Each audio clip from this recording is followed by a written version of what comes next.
IBN7 हौसला है। देश दिन भर में आपका स्वागत है। हमारे संवाददाता आपसे सीधे अब बात करेंगे। हमारे साथ दिल्ली से एहतेशाम खान है, जो वो खबर लेकर आए हैं जो दिन की सबसे बड़ी खबर आज रहने वाली है। साथ ही साथ मुंबई से निशात शम्सी हमारे साथ है, जिन्होंने उठते ही सुबह सुबह बड़ी ब्रेकिंग न्यूज हमें दी है और दो बड़ी ब्रेकिंग लेकर वो इस वक्त आए हैं। गुड़गांव से पुरी त्रिपाठी हमारे साथ है और अहमदाबाद से जनक दवे भी हमारे साथ हैं। सबसे पहले चलते हैं एहतेशाम के पास। Ehtesham, good morning. Good morning Akash. काले धन के मुद्दे पर सुप्रीम कोर्ट से कड़ी फटकार सुनने के बाद केंद्र सरकार आज कोर्ट को उन लोगों के नाम सौंपेगी जिनके अकाउंट विदेशी बैंकों में हैं। इससे पहले मंगलवार को सुप्रीम कोर्ट ने सख्त लहजे में यह कहा था कि सरकार आखिर उन लोगों को बचाने की कोशिश क्यों कर रही है।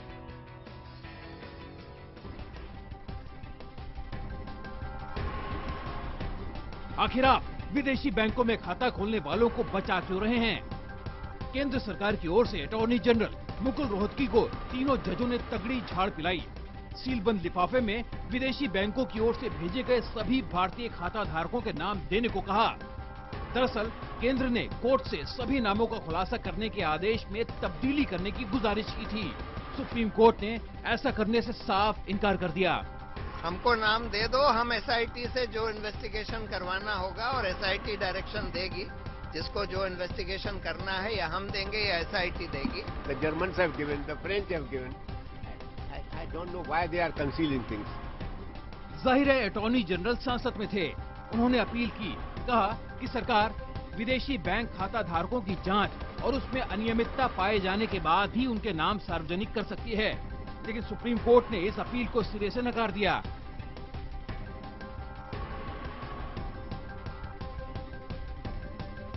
आप कुछ मत कीजिए, सिर्फ खाता धारकों की जानकारी हमें दीजिए, हम आगे की जांच का आदेश देंगे।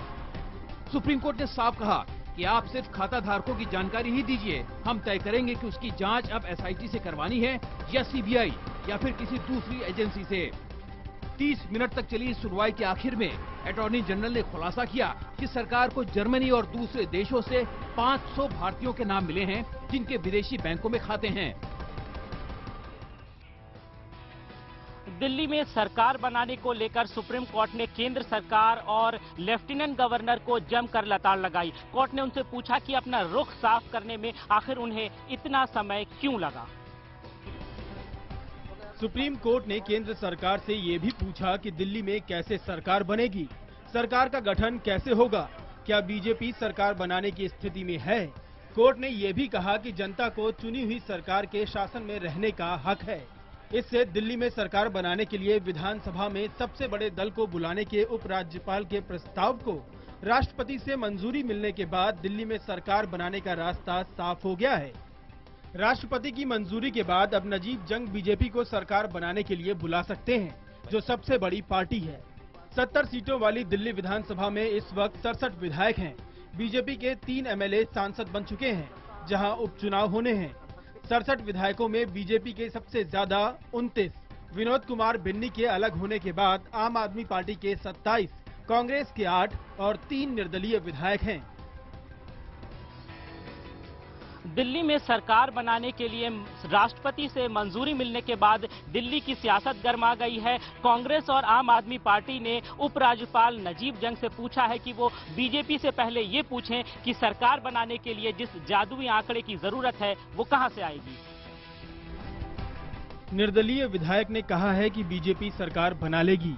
आप नेता प्रशांत भूषण ने सवाल उठाते हुए कहा कि जब बीजेपी के पास बहुमत है ही नहीं तो वो सरकार कैसे बना सकती है। 30 विधायक उनके पास हैं और 3 सीटों पे चुनाव आयोग ने भी बोल दिया इलेक्शन करवाने के लिए, और ये तीनों सीटें अगर बीजेपी के खाते में आ जाती है तो सरकार तो बन जाएगी। उधर दिल्ली बीजेपी के अध्यक्ष सतीश उपाध्याय का कहना है कि पार्टी सही समय पर सही प्रतिक्रिया देगी। उचित समय पर उचित प्रतिक्रिया आपको सरकार के संदर्भ में बीजेपी का क्या मत हो आपको मिलेगी। इसके बारे में और कोई चर्चा हमारे को करनी नहीं, हमारे पास अभी इस तरह का कोई भी इंफॉर्मेशन नहीं है। लेकिन एक बात साफ है कि अब दिल्ली वालों को जल्द ही नई सरकार मिलने वाली है। दिल्ली के साथ साथ महाराष्ट्र की भी सियासत गर्मा गई है। इस पर ज्यादा जानकारी के लिए चलते हैं अपने सहयोगी निशात के पास। निशात, क्या खबरें हैं? बिल्कुल एहतिशाम, देखिए इस वक्त जो बड़ी खबर महाराष्ट्र से आ रही है वो महाराष्ट्र में सरकार बनाने को लेकर है। बीजेपी को समर्थन देने के मामले में शिवसेना प्रमुख उद्धव ठाकरे ने आज मातोश्री में बैठक बुलाई है, लेकिन उससे पहले शिवसेना सूत्रों की माने तो उन्होंने अपनी तस्वीर एक तरह से कहें तैयार कर ली है। शिवसेना इस सरकार में 7 कैबिनेट पद और 8 राज्य मंत्री चाहती है, या फिर उन्हें स्पीकर या डिप्टी सीएम के पद चाहिए। ये तमाम बातें आज वो बीजेपी के सामने रख सकती है।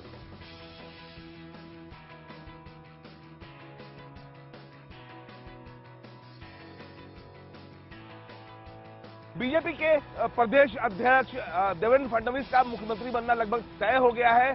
कल विधायक दल का निर्णय चुने जाने के बाद बीजेपी ने राज्यपाल के सामने अपना दावा पेश कर दिया था।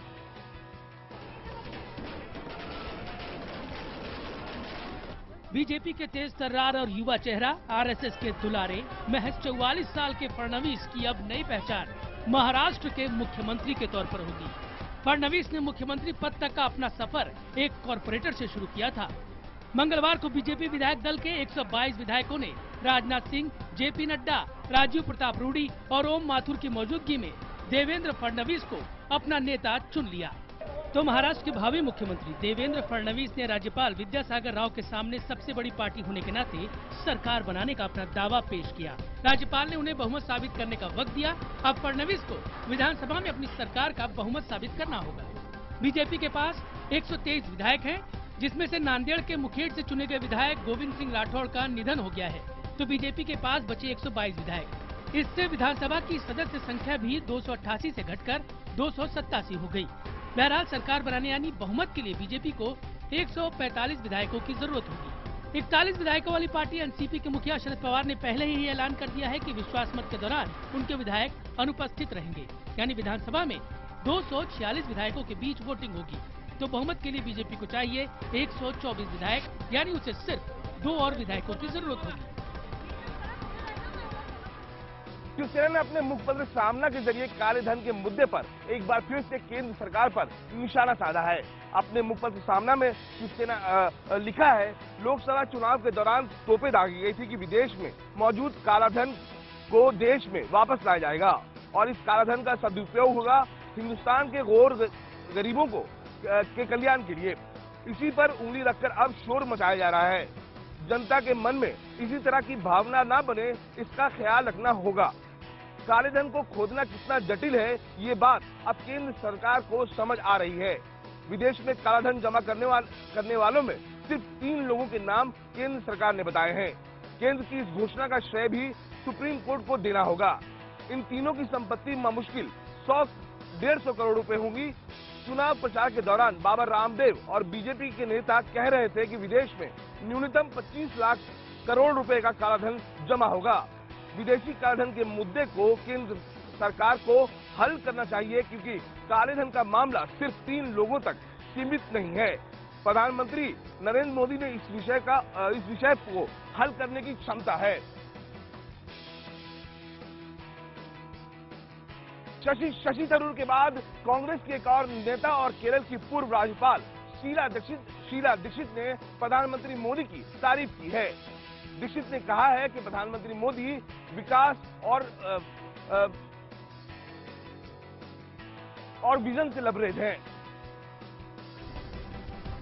IBN 7 से खास बातचीत में दीक्षित ने कहा कि मुलाकात के दौरान प्रधानमंत्री उन्हें विश्वास से भरे लगे। उनकी शैली नई है, लेकिन अभी ये देखना बाकी है कि वे चीजों को कैसे व्यवहारिक तौर पर लागू करते हैं। मैंने सिर्फ करवा, I found him confident and with a vision. Vision तो वो रोज ही दिखाते हैं। काम कितना हुआ, आपके यहाँ अच्छे दिन आए कि नहीं आए, आपके यहाँ जो कीमतों को कम करने के लिए कहा था वो हुआ कि नहीं हुआ। आपको बता दें कि शीला ने जुलाई में केरल के राज्यपाल के पद से इस्तीफा देने से पहले पीएम मोदी से मुलाकात की थी। देश दिन भर में आगे की खबरों के लिए चलते हैं मेरे सहयोगी पुनीत त्रिपाठी के पास। शुक्रिया निशात। गुड़गांव में कूड़े के ढेर से नवजात बच्चे के मिलने से सनसनी फैल गई। एक राहगीर ने बच्चे की रोने की आवाज सुनी तो उसने देखा कि बच्चे को चूहे कुतर रहे हैं। राहगीर ने बच्चे को अस्पताल पहुंचाया। अब रोहतक पीजीआई में बच्चे का इलाज चल रहा है। रोहतक पीजीआई की नर्सरी में चैन की नींद सो रहे इस मासूम को नहीं पता कि इसके आसपास की दुनिया कितनी संगदिल है। इस बच्चे के अस्पताल तक पहुंचने की दास्तान बेहद दर्दनाक है। 2 दिन पहले गुड़गांव के खानरा रोड पर एक शख्स ने कूड़े के ढेर से बच्चे के रोने की आवाज सुनी। पास जाकर देखा तो ये मासूम लहूलुहान पड़ा था और चूहे इसके शरीर को नोच रहे थे। राहगीर ने बच्चे को गुड़गांव के सिविल अस्पताल में दाखिल कराया, जहां हालत गंभीर होने पर इसे रोहतक रेफर कर दिया गया।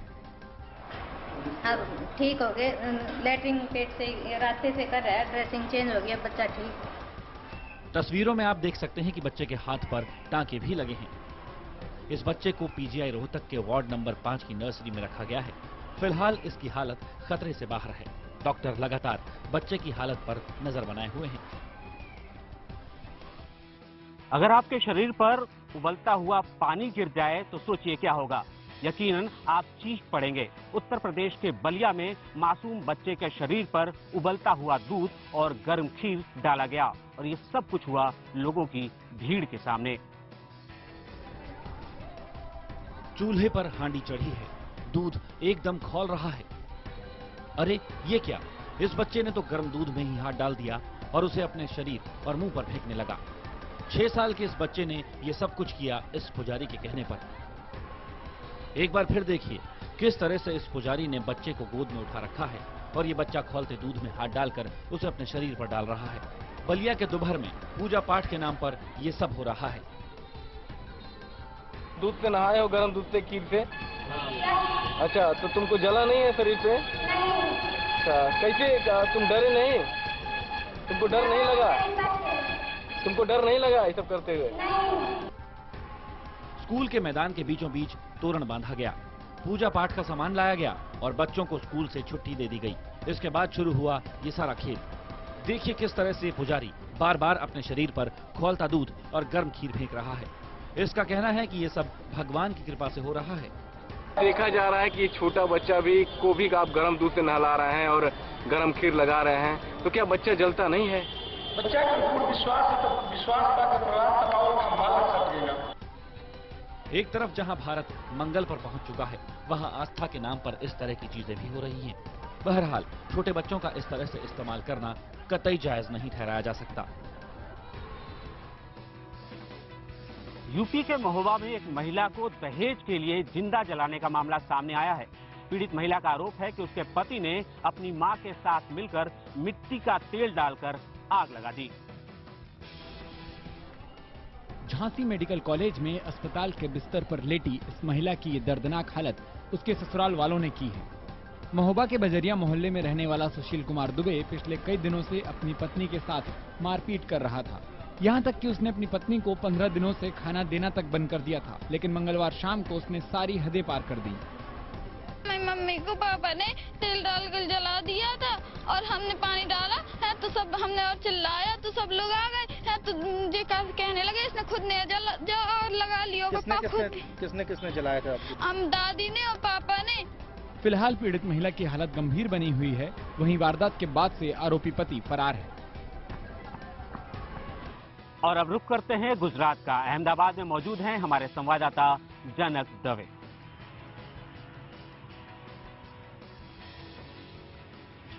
अब बात करते हैं नीलोफर तूफान की। अरब सागर में उठे भीषण चक्रवाती तूफान नीलोफर के कमजोर होने के लक्षण सामने आ रहे हैं। 31 अक्टूबर की जगह पर अब ये तूफान 1 नवंबर को कच्छ की तटीय इलाकों से टकरा सकता है। हालांकि राज्य सरकार कोई भी जोखिम लेना नहीं चाहती, जिसके चलते अब तक 15,000 लोगों को सुरक्षित जगहों पर पहुंचा दिया गया है। साथ ही में 1500 गांव को अलर्ट पर रखा गया है। अरब सागर से उठा चक्रवाती तूफान नीलोफर अब कुछ कमजोर पड़ता दिखाई दे रहा है। मौसम विभाग के नए आंकड़ों के मुताबिक 1 नवंबर को गुजरात के तटीय जिले में इसके टकराने के समय तक यह कमजोर पड़ जाएगा। मौसम विभाग के अनुसार नीलोफर के प्रभाव से सौराष्ट्र और कच्छ के तटीय जिलों में 31 अक्टूबर से भारी से बहुत भारी बारिश होगी। बारिश होने के दौरान 80 से 90 किलोमीटर प्रति घंटे की रफ्तार से आंधी चलने और इसके 100 किलोमीटर प्रति घंटे की रफ्तार पकड़ने की आशंका है। ऐसे में मछुआरों को समुद्र में नहीं जाने की चेतावनी के साथ तटीय इलाके के लोगों को सुरक्षित स्थानों पर चले जाने के लिए कहा गया है। इस बीच एनडीआरएफ ने नीलोफर से निपटने के लिए गुजरात में वडोदरा, महाराष्ट्र में पुणे और पंजाब के भटिंडा स्थित 3 बटालियनों को अलर्ट कर दिया है। टीमों के पास बोट्स हैं किसी भी आप पानी की समस्या से निपटने के लिए। जो पेड़ गिरेंगे, संभावित तेज हवा चलने के कारण पोल गिर सकते हैं, तो रास्ता साफ करने के उपकरण हैं। लोक आस्था के महापर्व छठ पूजा का आज तीसरा दिन है। आज शाम डूबते सूर्य को अर्घ दिया जाएगा। इससे पहले मंगलवार को खरना पर्व धूमधाम से मनाया गया। आस्था, श्रद्धा, संयम और पवित्रता का पर्व छठ जारी है। 4 दिन तक चलने वाले इस महापर्व के दूसरे दिन व्रतियों ने खरना अनुष्ठान पूरा किया। बिहार, झारखंड और पूर्वी उत्तर प्रदेश के तमाम शहरों में खरना पर्व धूमधाम से मनाया गया।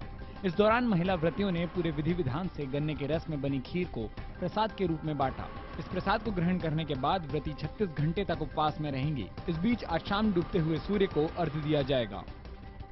गुरुवार यानी कल छठ के लिए बने घाटों पर उगते सूर्य को अर्घ्य देने के साथ ही सूर्य उपासना के महापर्व का समापन हो जाएगा। छठ के पावन पर्व पर बिहार के सहरसा में तालाब की सफाई के दौरान 7 बच्चे डूब गए। इस हादसे से पूरे इलाके में मातम का माहौल है। लोगों को यकीन ही नहीं हो रहा है कि आखिर सारे बच्चे एक के बाद एक डूबे कैसे। बताया जा रहा है कि सभी बच्चे घाट की सफाई में जुटे थे। घटना सदर थाना क्षेत्र के सुलिंदाबाद इलाके की है। बच्चों की मौत के बाद परिवार में मातम का माहौल है। 6 बच्चों की लाश निकाली जा चुकी है, एक की लाश नहीं मिल रही है। बच्चा सब गया पोखर में घाट बनाने के लिए, इसी पर अपनी घटना हुआ। शहर से सटे एक पेट्रोल पंप के पास स्थित इस निजी पोखर में जेसीबी से खुदाई के चलते खतरनाक गड्ढे हुए थे, जिनमें पानी भरा था। पानी में उतरकर घाट बनाने के क्रम में पहले 3 बच्चे डूबे, फिर उन्हें बचाने गए 4 और बच्चे डूब गए। साफ है कि अगर प्रशासन ने घाट बनाने का काम किया होता तो यह हादसा शायद नहीं होता। देश भर की कुछ और खबरों पर नजर डालते हैं संक्षेप में। मध्य प्रदेश के छतरपुर में देखिए 13 साल का ये लड़का योग की कैसे सभी विधाओं में पूरी तरह पारंगत नजर आ रहा है। 7वीं क्लास में पढ़ने वाले इस बाल योगी को देखकर बड़े बड़े योग गुरु भी दांतों तले उंगली दबा लेते हैं। इस लड़के को योग गुरु बाबा रामदेव सम्मानित भी कर चुके हैं। शिमला में अनाथ बच्चों की देखभाल के लिए बनाए गए शिशुगृह में बदइंतजामी की वजह से वहां रह रहे बच्चों को काफी दिक्कतें हो रही हैं। शिशुगृह की इमारत की हालत खस्ता तो है ही, बच्चों के खेलने के लिए कोई मैदान भी नहीं है। उत्तराखंड के हल्द्वानी में छात्र संघ चुनाव के दौरान एक उम्मीदवार ने बैटरी से चलने वाले हेलीकॉप्टर के जरिए पैम्फलेट बांटे हैं। इस हेलीकॉप्टर को रिमोट कंट्रोल से चलाया जा रहा था। इस तरीके से चुनाव प्रचार को देखकर यहां लोग हैरत में।